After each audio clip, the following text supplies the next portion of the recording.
আসসালামু আলাইকুম। আশা করি সবাই ভালো আছেন। আজকে খুব ভোরে আমরা মেদি বাজারে যাব সার আনার জন্য ইনশাআল্লাহ। তো গত দুই তিন দিন ধরে বাগানে কাজ চলতেছে। তো হয়তো আর 1 থেকে 2 দিন সময় লাগবে। এরপর আমরা গর্তে শুকনো গোবর দিয়ে সার দেব এবং সার দিয়ে ঢেকে রাখবো। এবং এর ভিতরে 10 দিনের ভিতরে যদি বৃষ্টি হয় তাহলে আলহামদুলিল্লাহ খুবই ভালো হবে, কারণ সার গোবর মিক্সার হয়ে মোটামুটি একটা সারটা মাটিটা প্রস্তুত হয়ে যাবে। যেহেতু কাঠবাগান ছিল সেক্ষেত্রে আমরা সব ধরনের সারই দেব, কারণ কাঠবাগানের পাতাগুলো পরে মাটিটা অনেকটা অনুর্বর হয়ে গেছিলো, কারণ আমাদেরকে মাটিটাকে প্রস্তুত করে নিতে হবে। তো এই জন্য আমি দোকানে আসলাম। তো এর ভিতরে দেখি দোকানদার নেই, তো আমি চিন্তা করলাম যে কিছু মাছ তরকারি বাজার সাথে করে নিই, এর ফাঁকে এরপরে সার নেব।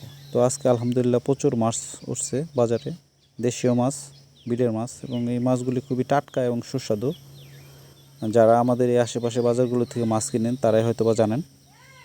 এবং এখান থেকে 500 টাকার মাছ নিলাম, পুঁটি, ট্যাংরা, 5 স্পেশালি মাছ ছিল আলহামদুলিল্লাহ। এবং মোটামুটি অন্য অন্য দিনের তুলনায় আজকে মাছের দামটা অনেকটাই কম ছিল।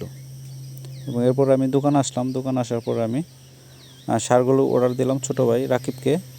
তো ও মোটামুটি 3 বস্তা ইনটেক ছিল, ইউরিয়া, এমওপি এবং টিএসপি, এবং এর পাশে লুজ ছিল 10 কেজি করে।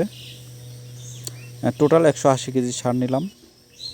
তো এর সাথে অবশ্যই মাটির বিষ, এবং মাটির বিষটা ব্যবহার করলে যে সুবিধাগুলো পাওয়া যায় কেঁচুতে, কারণ কলা গাছে কেঁচুতে অনেক ক্ষতি করে, কেঁচু সংক্রমণ থেকে রক্ষা পাওয়া যায়।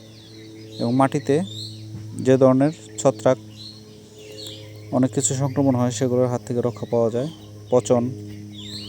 এবং মাটির বিষটা আসলে সারের সাথে মিক্স করে দেওয়াটা অনেক জরুরি, এবং গোবরের সাথে মিক্স করেও দেওয়া যায়, তাতে কোনো সমস্যা হয় না।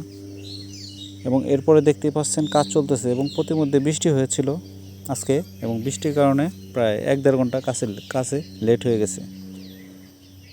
এবং আশেপাশে অনেক ফলজ গাছ আছে, আম গাছ, অন্য অন্য গাছ আছে, এবং গাছের ডালপালাগুলো অনেকটাই ছড়িয়ে গেছিলো। তো এই ডালগুলোকে কেটে দিতে হবে, নয়তোবা সূর্যের আলো পরিপূর্ণ পৌঁছবে না। তো দেখতেই পাচ্ছেন এখানে একটি সাজনা গাছ, এবং গাছটি হেলান দিয়ে আছে, এবং মোটামুটি অতটা ফলন হয় না। তো এই জন্য গাছটিকে কেটে ফেলবো, কারণ কলা গাছ পর্যাপ্ত রোদ দরকার। এবং ছায়া স্থানে কলা গাছ আমরা জানি অনেকটা লম্বা হয় এবং ফলন হয়, এবং ফলনটা সেরকম ভালো ফলন হয় না।